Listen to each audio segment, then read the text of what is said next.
Hello everyone, welcome to our channel IVLegal.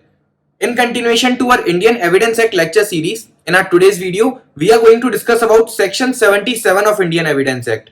Section 76 हमारी previous video में हमने बात करी थी कि certified copy of public document क्या होता है. Public document Section 74 में describe किया और प्राइवेट डॉक्यूमेंट सेक्शन 75 में बताया और 76 में बताया था कि पब्लिक डॉक्यूमेंट की सर्टिफाइड कॉपी क्या होती है. तो अब हमने क्योंकि सेक्शन 75 में ये सेक्शन 76 में ये समझा कि पब्लिक डॉक्यूमेंट क्योंकि पब्लिक इंटरेस्ट के लिए होता है, वहां पर ज्यादा लोगों का इंटरेस्ट इन्वॉल्व होता है, तो वो उस डॉक्यूमेंट की हमेशा कोर्ट सर्टिफाइड कॉपी ही एक्सेप्ट कर सकता है. उसकी नॉर्मल कॉपी अगर लेने जाएंगे तो ओरिजिनल कॉपी अगर उसकी प्रोड्यूस करने के लिए कोर्ट बोलेगा तो उस केस में वो उसकी ओरिजिनल कॉपी का डिस्ट्रक्शन हो सकता है, वो टेम्पर्ड हो सकती है या फिर वो फ्रीक्वेंटली यूज के कारण उसका वो डॉक्यूमेंट लॉस्ट भी हो सकता है, खो भी सकता है. तो इसीलिए सर्टिफाइड कॉपी का कंसेप्ट आया. तो सेक्शन 77 यही बताता है proof of documents by production of certified copy. ये बोलता है कि the certified copies as described under section 76, जो जहां पर हमने बताया था कि सर्टिफाइड कॉपी किसको मिलेगी, कब मिलेगी, कौन अप्लाई करेगा, तो वो certified copies may be produced before the court as a proof of public documents. Public document के प्रूफ के लिए आप certified copy as provided under section 76 can be produced before the court as a evidence as a proof of public document and it shall be admissible according to the provisions of law. Section 77 allow करता है to produce the certified copies of public document as per section 76 before the court and that shall be admissible as per the provisions of law.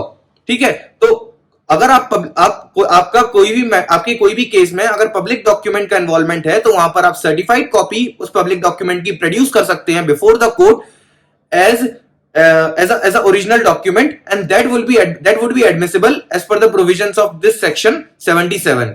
So in the case of Madamchi Ramappa versus Muthalur, it was held that in this case Supreme Court concluded that the certified copy of public document or of public record can be presented and received as an evidence in the court without any proof. तो certified copy को आप as a evidence proof produce कर सकते हैं in the court without any proof. So that is the amount of reliability given to the certified copies of public document and that's why section 77 is important. तो basically section 76 और 77 को आपको साथ में पढ़ना होगा क्योंकि सेक्शन 76 बताता है कि पब्लिक डॉक्यूमेंट की सर्टिफाइड कॉपीज क्या होती हैं, किसको मिलती हैं, कब मिलती हैं, और 77 बताता है कि उन certified copies of public document को आप एज अ एविडेंस प्रोड्यूस कर सकते हैं before the court for the purpose of proving your facts and that would be considered as admissible, valid and would be a definite proof of the fact for which that certified copy